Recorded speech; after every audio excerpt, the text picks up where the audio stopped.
Farmers were asking for help again? Across the American Corn Belt, farmers are getting ready for the spring planting season. It's a familiar rhythm this time of year. To plant soybeans and corn, farmers have to finish preparing the soil, spreading fertilizer on fields, and making sure their equipment is ready. But what they weren't quite ready for was a war in the Middle East driving up their costs. Scott Gaffner, a farmer in Greensville, Illinois, has been keeping track, and a call to a supply cooperative to ask for fertilizer pricing left him stunned at how quickly the prices were moving. Quickly, who'd you vote for? He wrote the figures down for that day. And so we called, and he's this is, I'm just gonna take a guess. I'm just gonna take a guess as to who you voted for. You found a red hat with an American flag on it for your DW interview? the statement to me was this. He goes, 20 minutes ago on anhydrous ammonia, it would have been $970. He said, but now it's going to be $1,020 for that same. Wait, did he say 970 to 1,020? That's like a 5% increase. He goes, 20 minutes ago on anhydrous ammonia, it would have been $970. He said, but now it's going to be $1,020. In 20 minutes? Oh, did I miss the time range? He wrote the figures down for that day. And so we called, and he's the statement to me was this. He goes, 20 minutes ago. 20. Okay. Sorry, I blanked over that part. 20. Okay, a $50 increase in 20 minutes is pretty crazy. Me, after I get a call from the Situation Room. This fertilizer right here, it's actually going to be a lot more. Anhydrous ammonia, it would have been $970. You hate to go to the fertilizer market and see your sell guy like anxiously looking at his phone. You hate to see him doom scrolling. You know you're about to get fucked in that transaction. He said, but now it's going to be $1,020. For that same commodity, it changed within a 20-minute period of me calling him this morning before you got here. The American Midwest may be 10,000 kilometers from the Middle East, but farmers here are taking an economic hit from the war there. Whoa, the economy is global? I'm sorry, I know the average voter is like actually subhumanly fucking retarded, so you have to reiterate this stuff. Did you, despite not being in the Middle East, when the oil doesn't make it out of the Middle East, the other stuff gets more expensive? Closure of the Strait of Hormuz and spiraling attacks on energy infrastructure have driven up diesel and fertilizer costs. The waterway carries a fifth of the world's oil and a third of its fertilizer.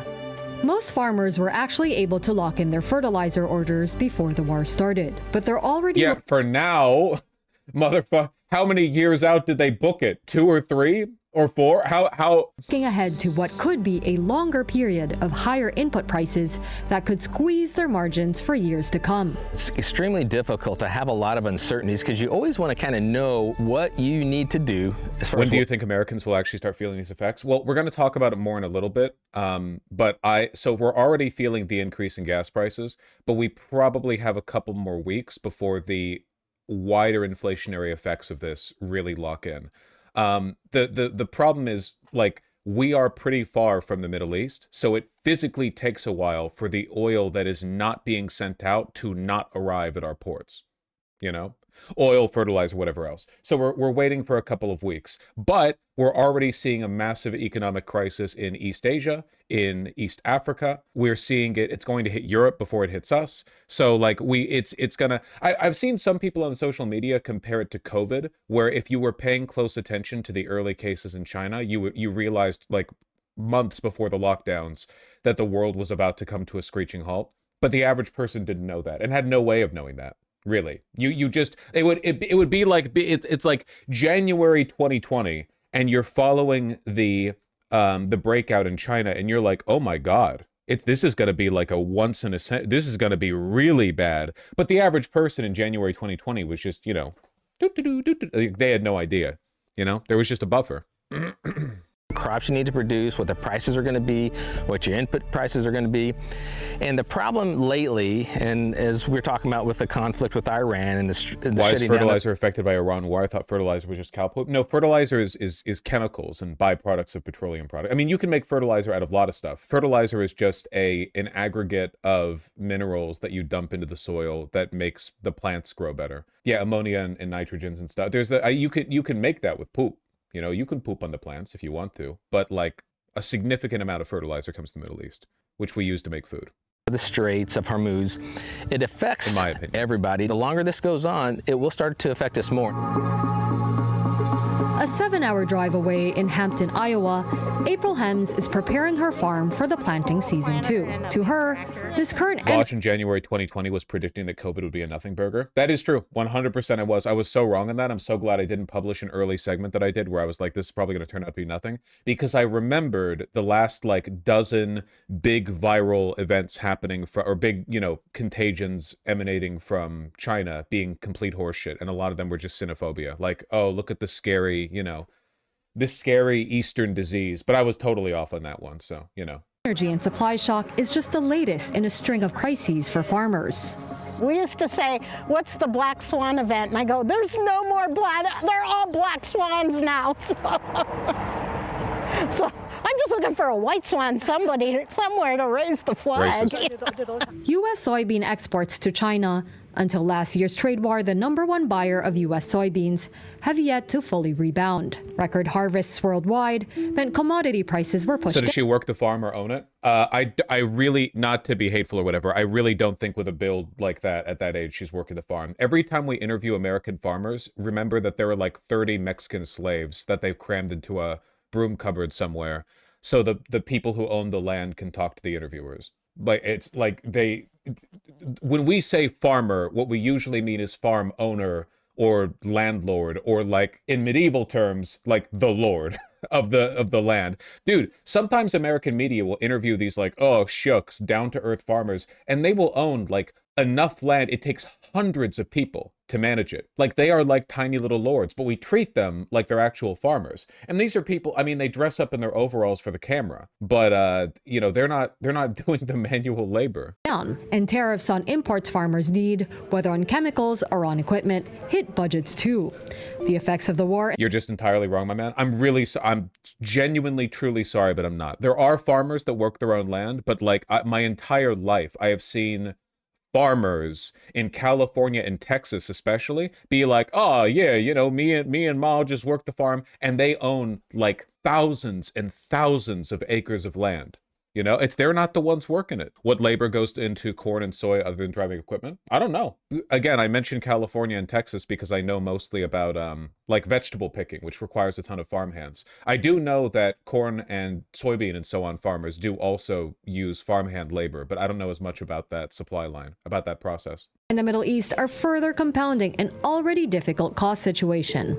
Our commodity prices really haven't kept up with inflation, with the price of our inputs. So our margins are very, very small. So what we're doing now is just, you watch the markets and plan as much as we can. And if we have to sell, we have to sell even at a loss, because, we'll have another crop coming on and need room in the bins. So that, that's farming. You just, hopefully your bankers understands and sticks with you.